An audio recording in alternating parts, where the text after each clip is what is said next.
You ask Tiger to solve. This deals with linear equations with one unknown.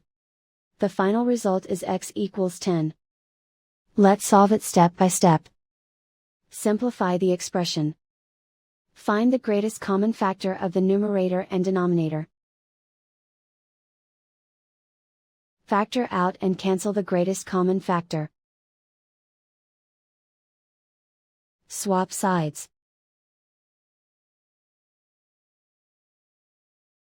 Isolate the x.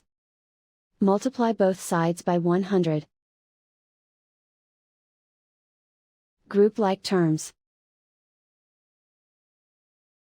Multiply the coefficients.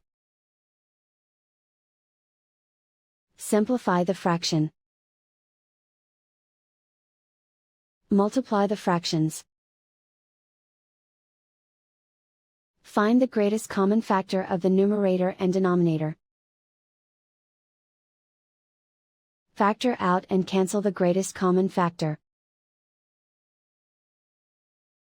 And so the final result is x equals 10.